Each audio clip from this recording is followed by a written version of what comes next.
आज का जो हमारा टॉपिक है वो है नंबर सिस्टम के बारे में, जिसे हिंदी में संख्या पद्धति कहते हैं। यहाँ पे हम विभिन्न प्रकार की जो संख्याएं होती हैं उनके प्रकार को का अध्ययन करेंगे और जानेंगे वो संख्याएं क्या क्या हैं। पहली जो संख्या आपके पास में आती है वो है नेचुरल नंबर, यानी प्राकृतिक संख्याएं। प्राकृतिक संख्याएं वो संख्याएं होती हैं जो गिनती करने में प्रयोग की जाती हैं। जैसे हमें कोई भी वस्तु का गिनती करनी है तो हम उनकी शुरुआत कहाँ से करते हैं? कहते हैं कि ये 1, 2, 3, 4 या 1, 2, 3, 4 इस तरह करके स्टार्ट करते हैं। तो हमारी जो प्राकृतिक संख्याएं होती हैं वो शुरुआत होती है 1, 2, 3, 4 और ऐसे से चलती चली जाती हैं। प्रश्न आता है कि अंतिम प्राकृतिक संख्या क्या होगी? तो अंतिम प्राकृतिक संख्या हम ज्ञात नहीं कर सकते। इसको हम ऐसे समझ सकते हैं कि जैसे हमें सबसे बड़ी संख्या जो भी ज्ञात हो, अगर उसमें हम 1 जोड़ दें तो उससे बड़ी संख्या प्राप्त हो जाएगी, फिर उसमें 1 जोड़ दें तो उससे बड़ी प्राकृतिक संख्या प्राप्त हो जाएगी। इस तरह संख्याएं जो है वो कभी खत्म नहीं होती, इसलिए वहाँ पे साइन लगा हुआ है अनंत का। और यहाँ पे हमने आपको बताया है कि जो प्रथम प्राकृतिक संख्या है वो 1 होती है और अंतिम प्राकृतिक संख्या वो क्या है? वो अज्ञात है। इसे हम अज्ञात लिख सकते हैं या उसे अनंत कह सकते हैं, ये आपके पास हो सकता है। फिर प्रथम प्राकृतिक संख्या की पूर्ववर्ती संख्या क्या होती है? पूर्ववर्ती यानी पहले की संख्या। तो 1 की पहले की संख्या क्या है? तो यहाँ पे कोई नहीं है। और इस तरह बात करें प्रथम प्राकृतिक संख्या की उत्तरवर्ती संख्या, तो उत्तरवर्ती संख्या क्या होती है? अब 1 के बाद क्या है? तो 1 के बाद है 2। यहाँ पर आपके पास से इस तरह के क्वेश्चन आएंगे। क्या हो सकता है कि आपको ऐसे कह दें कि प्रथम 5 प्राकृतिक संख्या लिखें, तो 1, 2, 3, 4, 5 हो सकती हैं। ये जितना भी कहा जाए आपसे उतनी संख्याएं आप लिख सकते हैं। तो ये आपके पास नेचुरल नंबर प्राकृतिक संख्या का उदाहरण था। इसके बाद हम बात करते हैं होल नंबर की।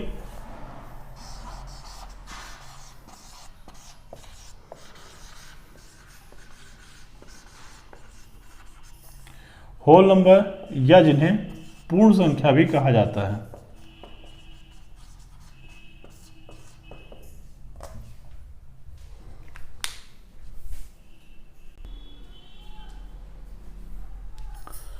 आगे चलते हैं, इसमें होल नंबर पूर्ण संख्या है।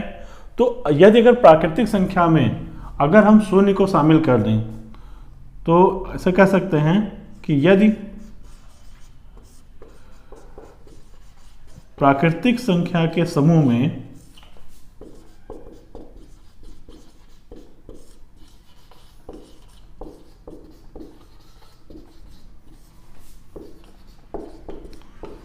शून्य को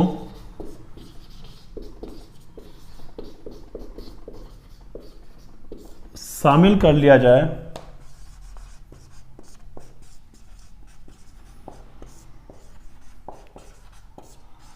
तो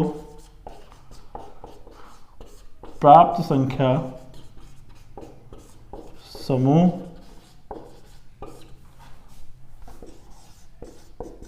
पूर्ण संख्या कहलाएगा। उदाहरण की बात करें तो उदाहरण में आपके पास में इसी में एग्जाम्पल में आप शून्य से स्टार्ट कर दें, जो 0, 1, 2, 3, 4 और कहाँ पे जाकर ख़त्म होगा? तो ये भी आपके पास में अनंत होगा। अगर हम बात करें प्रथम पूर्ण संख्या की, तो प्रथम पूर्ण संख्या आपके पास में होगी 0 और अंतिम पूर्ण संख्या ये भी आपके पास में अनंत होगी, यानी अज्ञात। फिर क्वेश्चन वही कि प्रथम पूर्ण संख्या की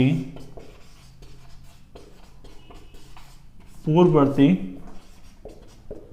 संख्या, तो ये भी आपके पास में नहीं है। और प्रथम पूर्ण संख्या की उत्तरवर्ती संख्या, तो ये आपका होगा 1। तो इस इतने को आपको नोट कर लीजिए। तीसरे पार्ट की बात करेंगे तो तीसरा आपके पास में है इंटीजर्स नंबर, जिससे हम पूर्णांक कहते हैं। जब आपके पास में ऐसा किया जाए कि जो आपके पास पूर्ण संख्या जो भी हमने पीछे पढ़ाया था, अगर उसको धनात्मक या ऋणात्मक चिन्हों के साथ व्यक्त किया जाए तो ये जो समूह हमें प्राप्त होगा ये समूह पूर्णांक संख्याओं का होगा। पूर्णांक संख्याओं की बात करें तो पूर्णांक संख्याओं की सबसे मध्य की संख्या शून्य होती है। शून्य एक ऐसा पूर्णांक होता है जिसे उदासीन पूर्णांक कहते हैं। इसके बाद में अगर हम आगे की बढ़ें, पहले हम उत्तरवर्ती संख्याओं की बात करते हैं तो यहाँ पर पहले प्लस या धन 1, 2, इसी तरह आपके पास में धन 3, 4 और ये आगे बढ़ता चला जाएगा और ख़त्म कहाँ पे होगा, तो बात वही है कि इसकी संख्या अनंत पे होगी। इसी तरह अगर हम पूर्ववर्ती की बात करें तो -1, -2, -3, -4, -5 और ऐसे ऐसे ये इधर की तरफ बढ़ता जाएगा। इन जगहों में बात करें कि प्रथम पूर्णांक संख्या क्या है या अंतिम पूर्णांक संख्या क्या है, तो ये दोनों के दोनों अज्ञात हैं, हमें केवल मध्य की बात है। इसमें बड़ा जो है इम्पोर्टेंट सा टॉपिक ये आपके पास में होता है। इस संख्या को जो है हम संख्या जो आपके पास संख्या नंबर लाइन होती है या संख्या रेखा होती है उस पर हमें इसको प्रदर्शित करते हैं। जब हम संख्या रेखा को बनाएं तो संख्या रेखा हमारे पास में जो होती है वो कुछ इस तरह होती है। अब संख्या रेखा को इसको समझना थोड़ा सा ये आवश्यक है कि जैसे संख्या रेखा बनाना बड़ा आसान होता है, लेकिन ये चीज़ जो सब बताने जा रहे हैं बड़ा इंपॉर्टेंट है कि संख्या रेखा पर जो सबके पास संख्याएं दिखाई रही हैं, संख्या रेखा पर जो उसकी बात करें दाईं ओर, आपके इसमें इसके दाईं ओर की तरफ जो आपके पास संख्याएं होंगी वो संख्याएं बड़ी संख्याएं होंगी और जो बाईं ओर की संख्याएं होंगी वो छोटी संख्याएं होंगी। जैसे हम बात करें जो 2 से बड़ा कौन है 3, 3 से बड़ा कौन है 4, 0 से बड़ा कौन है 1, तो इसी तरह -1 से बड़ा कौन है 0, -5 से बड़ा कौन है -4। ये थोड़ा सा समझने वाली बात है और इसी चीज़ पे अधिकतर मैथ में गलत होता है और हम गलती की संभावना यहीं पर ज़्यादा हो जाती है। क्योंकि जैसे अब कभी क्वेश्चन आ जाता है कि -5 और -4 में कौन बड़ा है, तो अधिकतर जो स्टूडेंट गलती करते हैं वो यही करते हैं, बता देते हैं कि 5 बड़ा होता है तो यही बड़ा होगा। नहीं, यहाँ पर आपके पास में उल्टा है। यहाँ पर देखा जाए तो -5 के बाद में -4 आता है, यानी दाहिने ओर आता है, तो -4 ही बड़ा है। और इस तरह हम कह सकते हैं जितनी ऋणात्मक संख्याएं होती हैं वो सभी धनात्मक संख्याओं से छोटी होती हैं। एक बड़ा इंपॉर्टेंट पॉइंट है कि सभी ऋणात्मक संख्याएं 0 से भी छोटी होती हैं।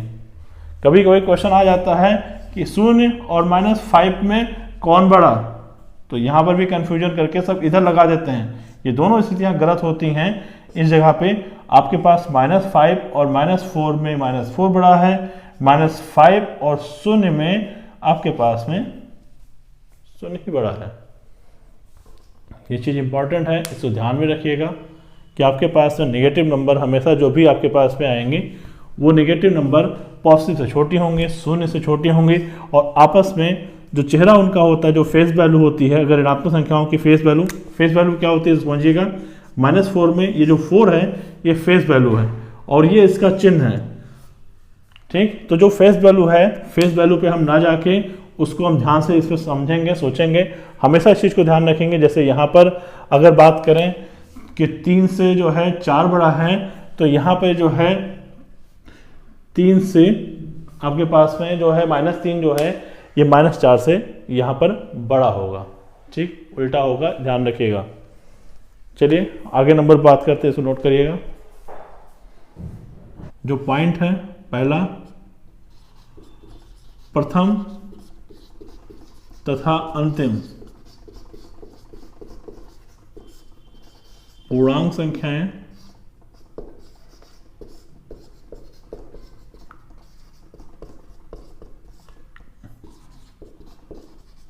अज्ञात होती हैं।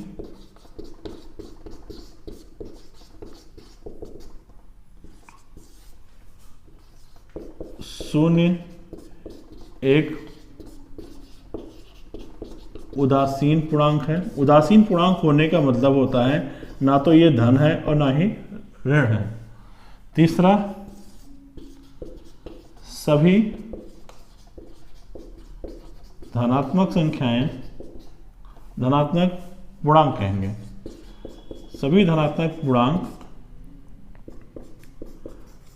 ऋणात्मक पूर्णांक से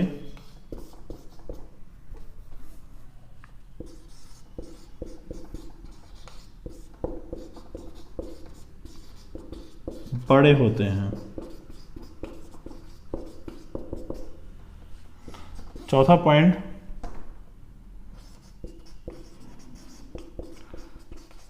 सभी ऋणात्मक पूर्णांक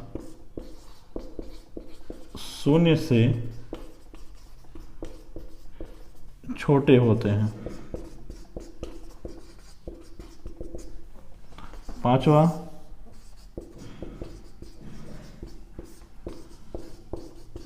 संख्या रेखा पर स्थित पूर्णांक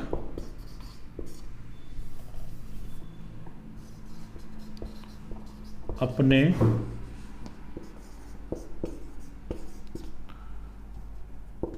दाईं ओर के पूर्णांक से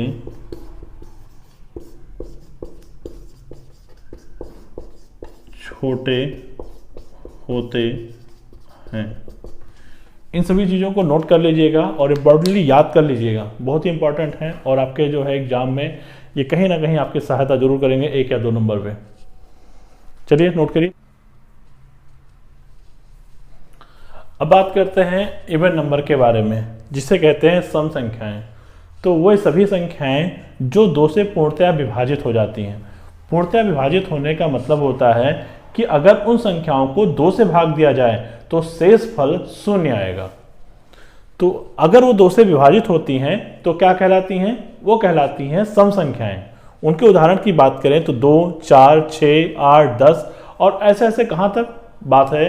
संख्याएं, कोई भी संख्या कभी खत्म नहीं होती है, इसलिए यहाँ पर ये अनंत पर आ जाते हैं। तो यहाँ पर आपके पास प्रथम सम संख्या क्या हो जाएगी? तो आप भी बता सकते हैं क्या होगी? 2। और अंतिम सम संख्या क्या होगी? तो फिर से वही है, यहाँ पर अज्ञात। जो आपके पास में ये सम संख्याएं होती हैं, इन्हें 2n से दर्शाया जाता है। 2n, n का मतलब यहाँ पर होता है आपके पास जो भी संख्या है। जैसे अगर आपको दिखाना है कि आपको कोई भी संख्या ज्ञात करनी है, मान लीजिए आपको 5वीं सम संख्या क्या होगी?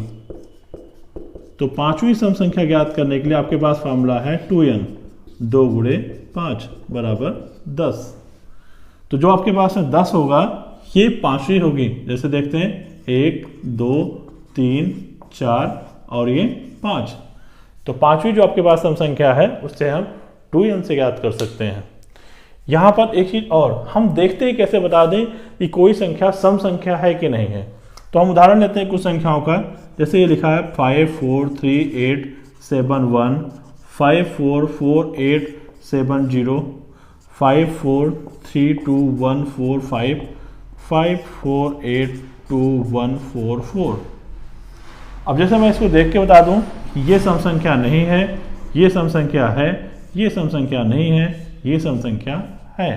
कैसे? तो हम देखेंगे इस प्लेस पे, पहले स्थान पर।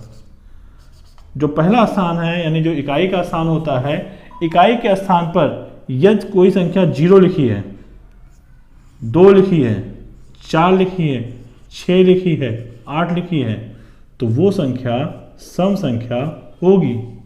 और अगर उसकी जगह पर 1, 3, 5, 7, 9 लिखा है तो संख्या सम संख्या नहीं होगी। इस तरह मुझे याद था तो मैंने देखा कि यहाँ पर 1 लिखा है तो सम संख्या नहीं है, यहाँ 0 लिखा है तो सम संख्या है, यहाँ पे 5 लिखा है तो सम संख्या नहीं है, और यहाँ पे 4 लिखा है तो सम संख्या है। इसे नोट कर लीजिएगा।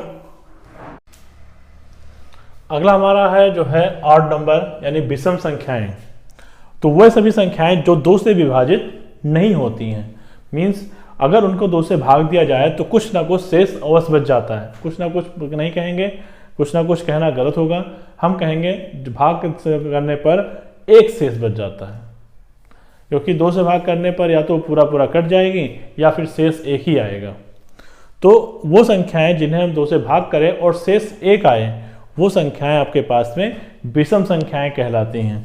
विषम संख्याओं में अगर हम बात करें उदाहरण के रूप में, तो 1, 3, 5, 7, 9, 11, 13 ऐसे ऐसे कहाँ तक, फिर वही बात अनंत तक। तो ये सब संख्याओं के जो आपके पास ये जो दिखे गए हैं उदाहरण है विषम संख्याओं के, इससे हम देख के बता सकते हैं कि प्रथम विषम संख्या क्या है, तो प्रथम विषम संख्या 1 है। अंतिम क्या है, तो अंतिम फिर से वही अनंत यानी अज्ञात।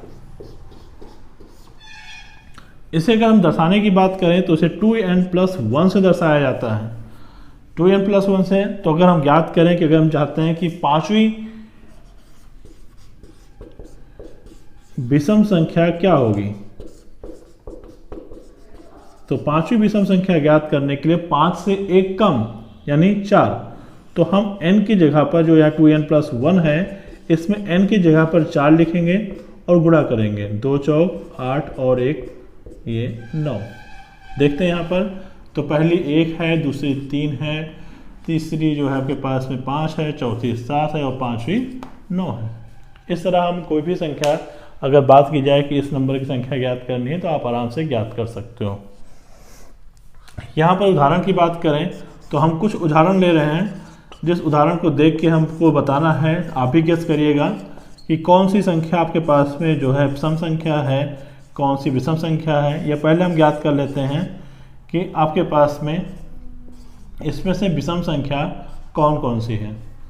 तो विषम संख्या होने के लिए आपके पास में जो इकाई के स्थान पे आपको देखना है, इकाई के स्थान पर 1 होना चाहिए, 3 है, 5 है, 7 है, 9 है, तो वो विषम संख्या है, अदरवाइज नहीं है। तो यहाँ पर 1 है तो ये विषम संख्या है, यहाँ पर 2 है, 2 इस ग्रुप में नहीं आता है तो विषम संख्या नहीं है। यहाँ 7 है, 7 इस ग्रुप में है तो ये विषम संख्या है। यहाँ पर 3 है जो इस ग्रुप में है, ये विषम संख्या है। तो इस तरह आपके पास में सम और विषम का आपको ज्ञान हो गया होगा। चलते हैं अगले नेक्स्ट टॉपिक पर। हमारा अगला टॉपिक है प्राइम नंबर्स। प्राइम नंबर्स यानी जो अभाज्य या ऋण संख्याएं।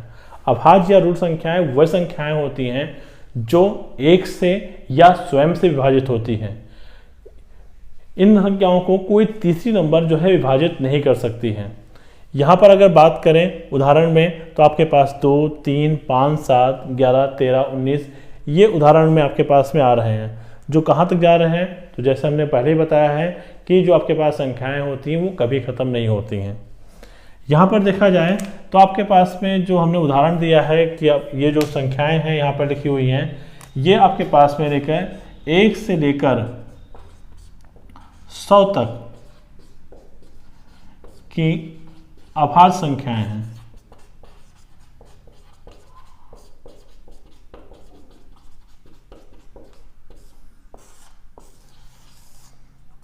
ये जो आपके पास दिए गए हैं, जो शुरुआत कहाँ से होती हैं, 2, 3, 5, 7, फिर 11, 13, 17 और 19, 23, 29, 31, 37, 41, 43, 47, 53, 59, 61, 67, 71, 73, 79, 83, 89 और 97। यहाँ पर आपके पास में ये हमने संख्याएं लिखी हैं।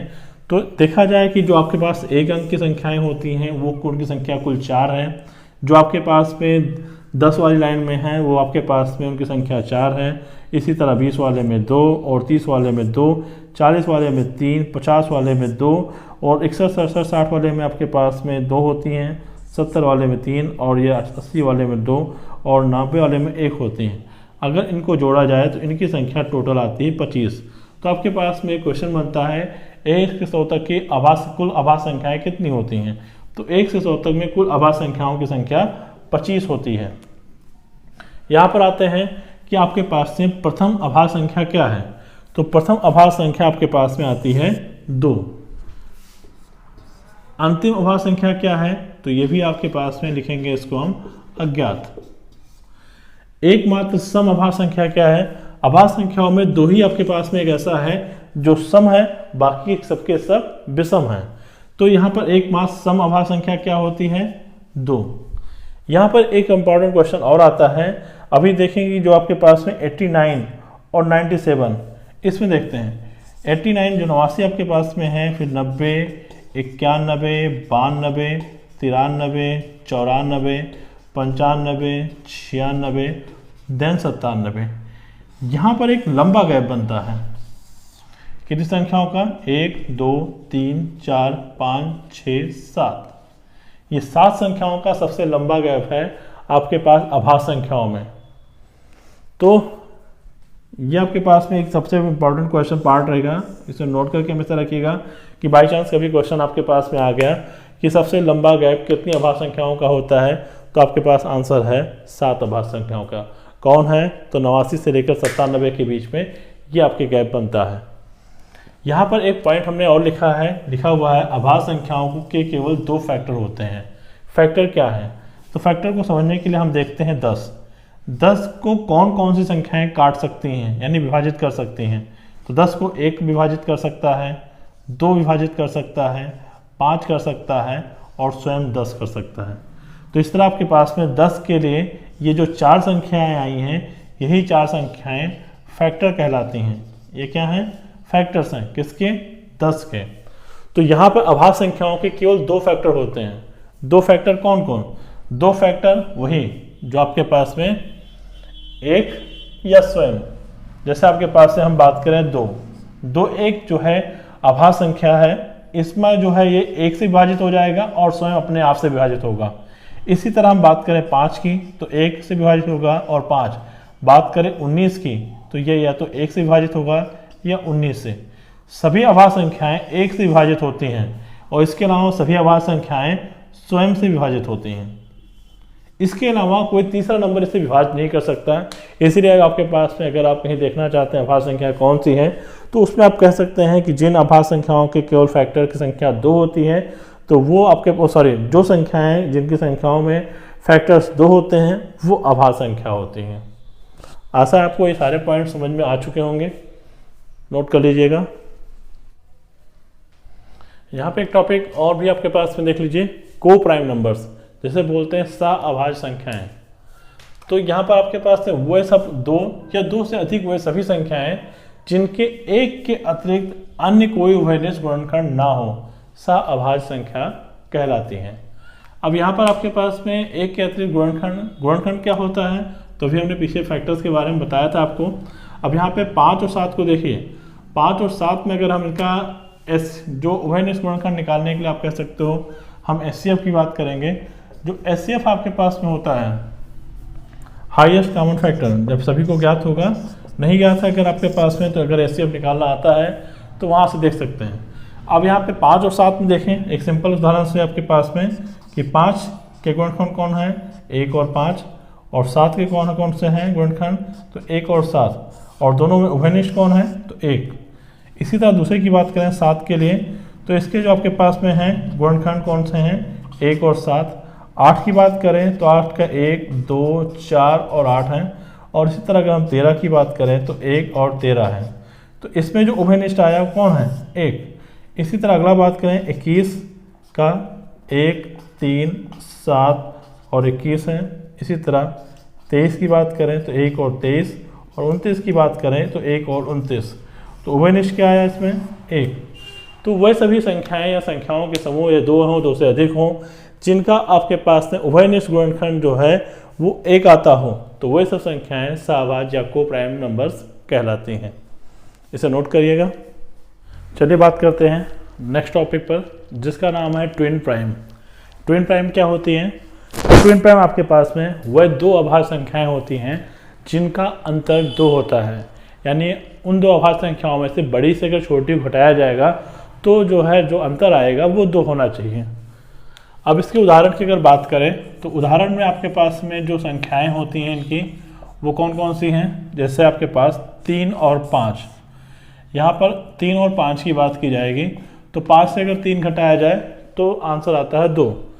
इसी तरह आपके पास में 11 और 13, 17 और 19, साथ में 29 और 31, 41 43 और 59 61 71 73, ये इतनी आपके पास में ट्विन प्राइम संख्या है 1 से लेकर 100 तक में। इसके अलावा अगर देखा जाए कि ट्विन प्राइम जो आपके पास संख्याएं होती हैं इनमें कितने जोड़े बन सकते हैं, तो भाई संख्याएं कभी ख़त्म नहीं होती तो जोड़े भी कभी ख़त्म नहीं होंगे। साथ में जो ट्विन प्राइम नंबर है इनको हिंदी में जोड़ी आभाज्य संख्याएं भी कह सकते हैं, और ट्विन मतलब जुड़वा होते हैं तो इसे जुड़वा आभाज्य संख्याएं भी कहा जा सकता है। तो देख लीजिएगा इसको, इसमें आपके पास में आ सकते हैं कि जो ट्विन प्राइम नंबर्स हैं उनके जो अंतर होते हैं, दो ऐसी आभाज्य संख्याएं जिनका अंतर 2 होता है वो ट्विन प्राइम कहलाते हैं, जिनके एग्जाम्पल आपके पास 3, 5, यहाँ पे हमने कुछ एग्जाम्पल दिए हैं 1, 2, 3, 4, 5, 6, 7 एग्जाम्पल आपके पास में हैं, इसे नोट करके रखिएगा। आपके पास जो नेक्स्ट टॉपिक है वो है कंपोजिट नंबर, भाज्य या अयौगिक संख्याएं। वह संख्याएं जिनके फैक्टर्स की संख्या 3 या 3 से अधिक होती है आपकी यौगिक या भाज्य संख्याएं कहलाती हैं। यहाँ पर उदाहरण की बात करें 4, 6, 8, 9, 10, यहाँ पर जो आपके पास में फैक्टर्स हैं, जैसे आपके पास 4 की बात की जाए तो 4 को काटने वाली संख्या जो आपके पास 1 इसका फैक्टर है, 2 है और 4 है, यानी फैक्टर की संख्या यहाँ पर 3 है। 6 की बात करें तो इसे 1 भी काट सकता है, 2 भी काट सकता है, 3 भी काट सकता है और स्वयं 6 भी काट रहा है। हम 8 की बात करें तो 1, 2, 4 और 8 हैं। 10 की बात करें तो 1, 2, 5 और 10 हैं। तो यहाँ पर जो आपके पास फैक्टरों की संख्या है उनमें देखा जा रहा है इसके पास 3 हैं, इसके पास 4 हैं, इसके पास 4 हैं, यहाँ पर 4 हैं। तो वो जो आपके पास फैक्टर संख्या होगी वो फैक्टर संख्या हमेशा 3 होगी, 3 या 3 से ज़्यादा होगी, कम से कम तो 3 होगी ही। तो यहाँ पर अब आगे बात करते हैं कि प्रथम आभाज्य संख्या क्या होगी। तो प्रथम आभाज्य संख्या आपके पास में 4 होगी, और अंतिम आभाज्य संख्या क्या होगी? अंतिम आभाज्य संख्या आपके पास में अज्ञात होगी, जैसा बाकी सब में हुआ है। 4 पहली क्यों होगी? क्योंकि आपके पास में जो 2 है ये एक जो है अभाज्य संख्या है, 3 ये एक अभाज्य संख्या है, और 4 ऐसी आपके पास में पहली भाज्य संख्या आती है। यहाँ पे बात करते हैं एक को हमने क्यों नहीं लिया? तो एक आपके पास में आपको पीछे हम याद दिलाते हैं कि जो हमने आपको आभाज्य संख्या की परिभाषा दी थी उससे बताया था कि फैक्टर्स की संख्या अगर 2 होती है तो वो आपके पास अभाज्य होती है, और 3 या 3 से ज़्यादा होती है तो वो भाज्य होती है। यहाँ पर अगर हम 1 की बात करें तो 1 के पास में इकलौता फैक्टर 1 ही है, इसके अलावा और कोई फैक्टर है ही नहीं इसके पास में। तो 1 ना तो भाज्य संख्या है और ना ही अभाज्य है। यहाँ पे लिख सकते हैं 1 ना तो भाज्य संख्या है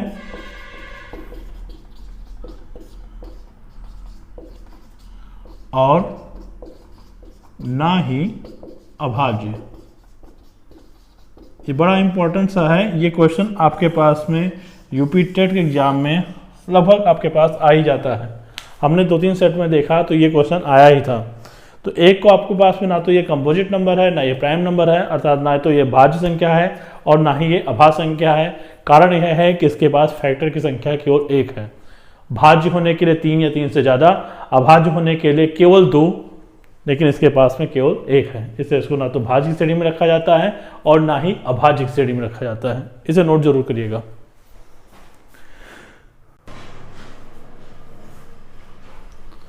अब हम यहाँ बात करेंगे रेशनल नंबर के बारे में। रेशनल नंबर जिन्हें परिमेय संख्याएं भी कहा जाता है, तो वे सभी संख्याएं जिन्हें p/q के रूप में लिखा जा सके, जहाँ पर p और q पूर्णांक हों यानी इंटीजर्स हों, और q जो है उसकी वैल्यू 0 के बराबर ना हो। इसे यहाँ पर हमने लिखा है कि वे संख्याएं जिन्हें p/q मतलब भिन्न, जिन्हें भिन्न के रूप में लिखा जा सकता हो, और जहाँ पर p और q, p क्या है?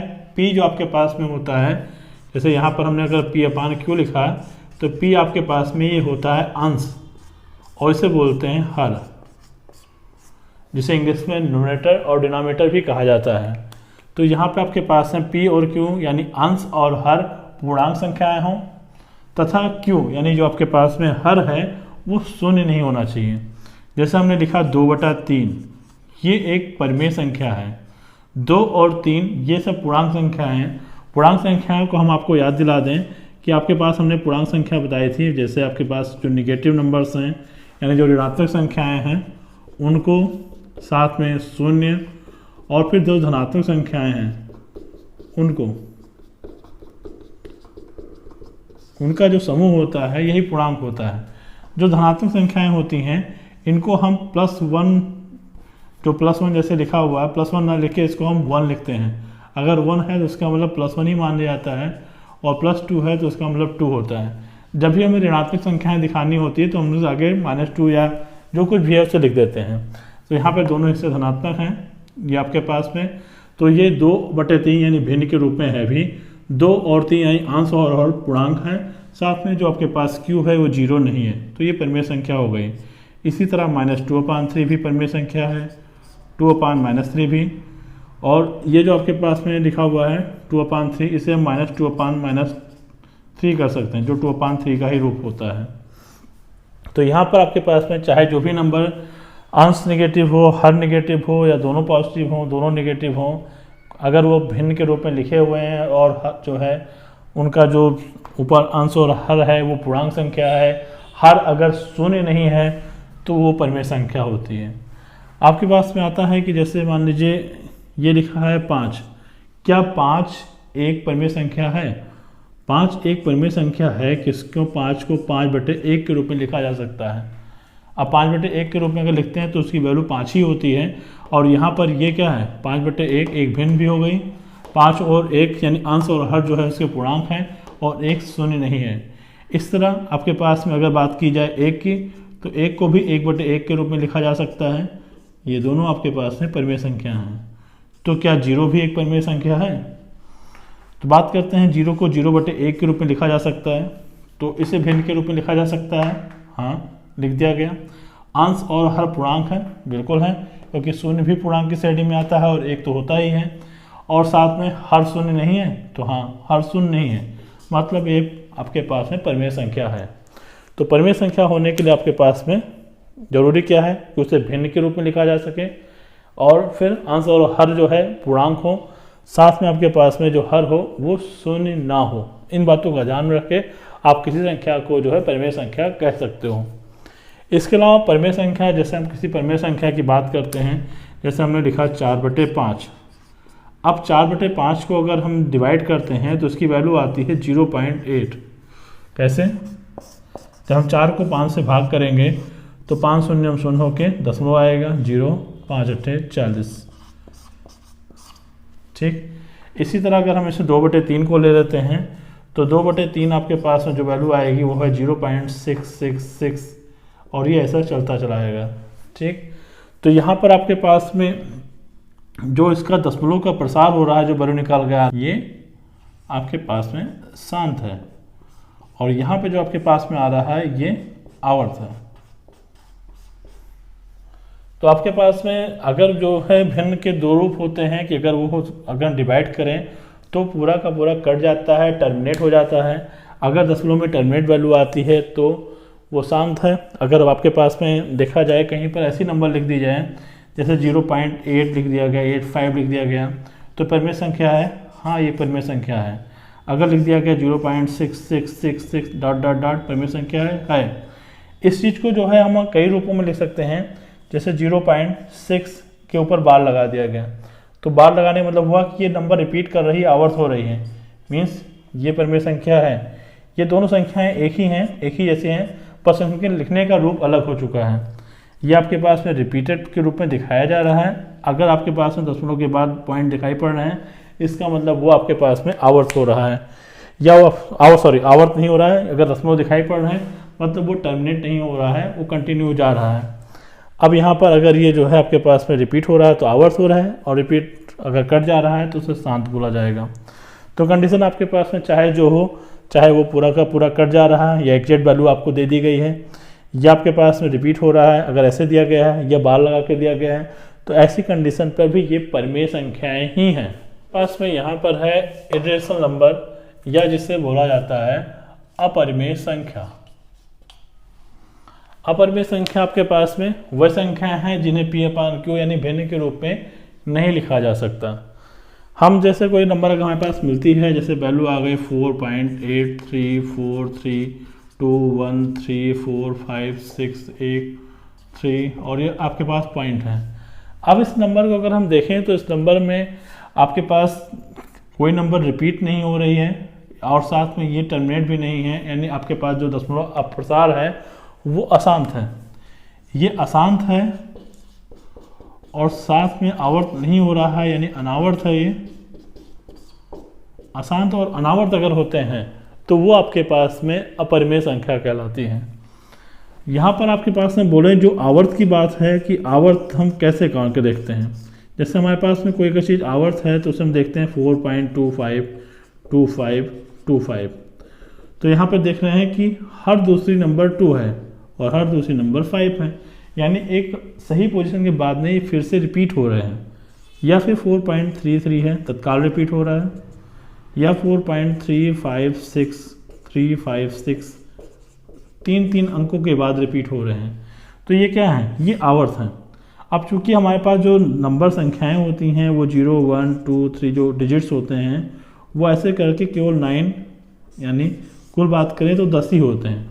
तो अगर हम कोई भी नंबर लिखेंगे तो घुमा फिरा के तो नंबर यही आने वाले हैं, लेकिन अगर उनकी एग्जैक्ट पोजीशन नहीं है, जैसे यहाँ पर 3 आया तुरंत एक अंक के बाद, फिर 3 2 अंक के गैप के बाद में आ रहा है, और फिर 3 4 अंक के गैप के बाद में आ रहा है, तो जो इसकी गैपिंग पोजीशन है वो सेट नहीं है, इसलिए इसे अशांत कहा जाता है। और इसको अनावर्त कहा जाता है।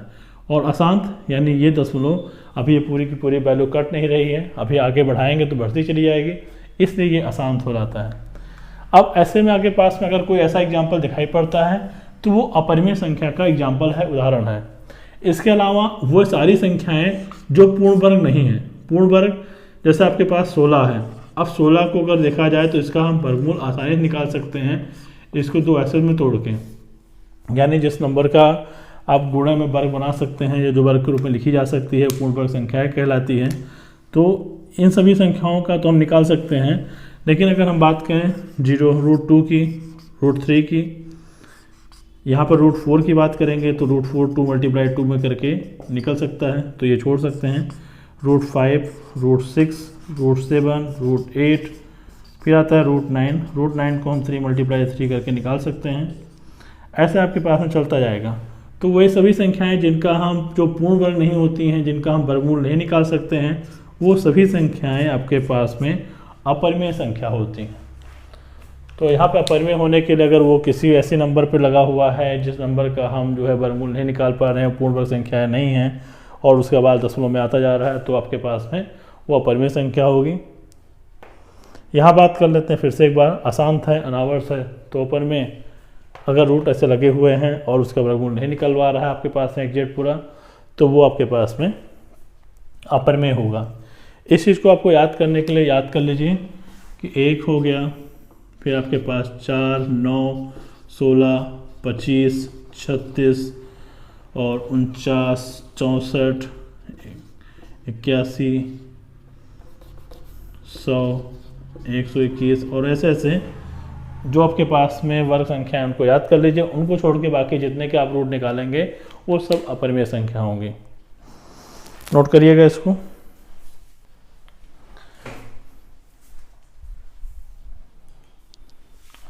अगला आपके पास पॉइंट है रियल नंबर्स। रियल नंबर क्या है? रियल नंबर को पढ़ाएं उससे पहले कुछ चीज़ें आपको हम देख लेते हैं यहाँ पर कि आपके पास जो संख्याएं हैं अभी तक हमने जो पढ़ाया उस संख्याओं में हमने आपको पढ़ाया जो है पहले प्राकृतिक संख्या,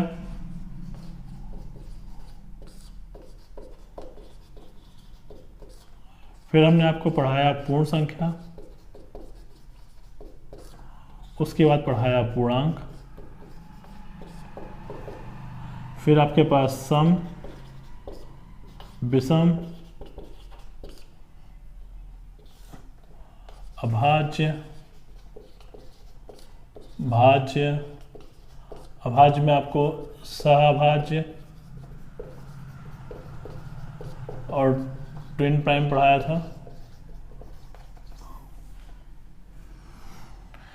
तो ये सब संख्याएं जितनी हमने आपको पढ़ाई हैं, ये सब संख्याएं जो आपके पास में परिमेय संख्या की श्रेणी में आती हैं, ये सब परिमेय संख्याएं हैं। तो अभी तक पढ़ाई की जितनी संख्याएं हैं वो सब परिमेय हैं। तो परिमेय तथा अपरिमेय संख्याओं के समूह को जो है वास्तविक संख्याएं कहते हैं। ये संख्याएं वास्तव में होती हैं, इनमें हम जोड़ना घटाना गुणा भाग सब कुछ करते हैं और रियल में हमारे पास में पाई जाती हैं। फिर दूसरी आपके पास में है इमेजिनरी नंबर्स, जिन्हें अवास्तविक संख्याएं या काल्पनिक संख्याएं कहते हैं। और ऐसी संख्याओं कोई वास्तविक रूप में होती नहीं है, बस इनको हम कैलकुलेशन के रूप में गेट करते हैं। जैसे अगर हम बात करें यहाँ पर √-5 की, अगर किसी भी संख्या जो ऋणात्मक संख्या है अगर हम उसके वर्गमूल निकालने की कोशिश करते हैं तो वो संभव नहीं है। अब संभव यहाँ पर होने की बात क्या है कि जो है कभी भी नेगेटिव नंबर जो है ये अपने जोड़े में नहीं होती हैं। नेगेटिव जो वैल्यू आपके पास में आती हैं वो प्लस और माइनस का जो है मल्टीप्लाई होता है, तो इनका कभी आपके पास में आप इनका वर्गमूल नहीं निकाल सकते क्योंकि जोड़े में नहीं आ पाएंगे। तो इसलिए इनको क्या है, काल्पनिक संख्या बोल दी जाती है। तो कोई भी संख्या है जो संख्या में आपके पास में वो ऋणात्मक है उसका वर्गमूल निकाला जा रहा है तो वो आपके पास में इमेजिनरी संख्या कैटेगरी में रखी जाती हैं। अभी तक संख्या पद्धति में आपके पास में इतना कुछ था। इन सब में कहीं भी कोई प्रॉब्लम अगर आपको आती है तो आप हमें कमेंट जरूर करिएगा और हम कोशिश करेंगे आपकी हर समस्या का समाधान किया जाए। अगर आपको देखिएगा, अगर आपको ये मेरा पार्ट अच्छा लगता है तो आप इसे लाइक ज़रूर करिएगा और चैनल्स को सब्सक्राइब अगर किए हुए हैं तो कोई बात नहीं, अगर नहीं किए हैं तो चैनल सब्सक्राइब जरूर कर लीजिएगा जिससे आपको नेक्स्ट वीडियो ज़रूर मिले। धन्यवाद।